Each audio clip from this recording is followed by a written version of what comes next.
Magandang umaga po sa inyong lahat at live mula dito sa Pag-asa Weather Forecasting Center.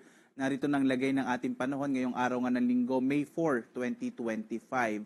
At sa ating latest satellite images, patuloy nating minomonitor yung low pressure area na huli nating namataan na sa 55 kilometers south-southeast ng Cuyo sa bahagi naman ng Palawan. Sa ngayon po, maliit pa rin yung chance na ito ay maging bagyo. Mas nakikita nga natin yung posibilidad na ito ay malusaw kapag ito ay nasa may West Philippine Sea. Bagamat pwede pa rin magbago yun, patuloy natin i-monitor itong low pressure area na nasa may bahagi ng Palawan. Kikilos patungo dito sa may northern part ng Palawan. At dahil dito, asahan pa rin ang mga kababayan natin, lalong-lalo na sa may bahagi ng Palawan, Visayas, bahagi ng Mimaropa, gayon din sa Bicol Region, ilang bahagi ng Calabarzon, partikular na itong mga lalawigan ng Batangas at Quezon na makararanas pa rin ng maulap na kalangitan na may mga pag-ulan dulot ng low pressure area. Samantala, ang nalalabing bahagi ng ating bansa, ang Luzon, gayon din dito sa Mindanao, ay makararanas naman ng mas mainit na panahon pero posible pa rin yung mga isolated o pulupulong mga pag-ulan, pagkilat, pagkulog.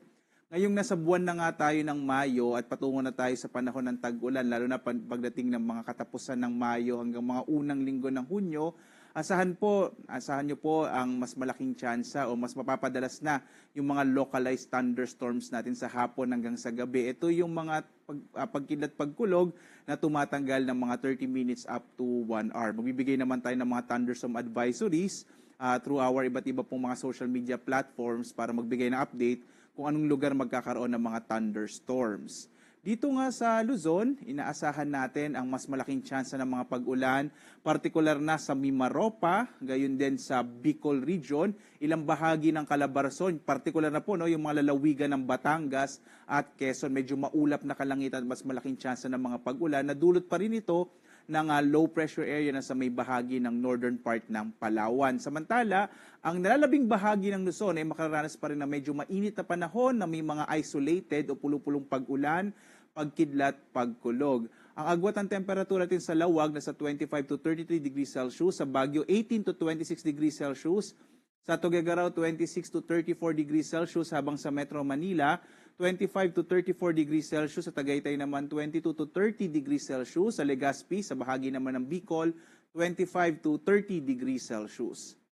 Dumako tayo sa Palawan, Visayas at Mindanao. At dito nga sa Palawan, inaasahan natin ang mas malaking tsansa ng mga pag-ulan, lalo't patungo dito yung low pressure area na ating minomonitor. Agwat ang temperatura sa Calayan Islands 26 to 31 degrees Celsius, sa Puerto Princesa 25 to 31 degrees Celsius. Samantala naman, malaking bahagi ng Kabisayaan ay makararanas din na mas malaking tsansa ng maulap na kalangitan, lalong-lalo na yung Western Visayas na dulot nga ng low pressure area. Mag-ingat po yung bahagi ng Palawan at Kabisayaan, at sapagkat may mga potential pa rin ng mga flash floods at landslides dulot nga nitong low pressure area na ating minomonitor. Yung agwat ang temperatura natin sa Iloilo nasa 25 to 31 degrees Celsius. Sa Metro Cebu naman 25 to 31 degrees Celsius, habang sa Tacloban 25 to 31 degrees Celsius. Samantala, ang malaking bahagi ng Mindanao, inaasahan natin mas mababawasan na yung mga pag-ulan na nararanasan sa may bahagi ng Mindanao, lalo't papalayo na doon ang low pressure area. Ang agwat ng temperatura natin sa Zamboanga ay 25 to 32 degrees Celsius, sa Cagayan de Oro naman 24 to 31 degrees Celsius, habang sa Davao 25 to 31 degrees Celsius. Gayunpaman, bagamat mas mababawasan na nga yung mga pag-ulan sa Mindanao, posible pa rin yung mga isolated o mga pulupulong pag-ulan, pagkilat, pagkulog dulot ng mga localized thunderstorms. Easterlies din na nakaka-apekto, partikular na sa may bahagi ng Mindanao.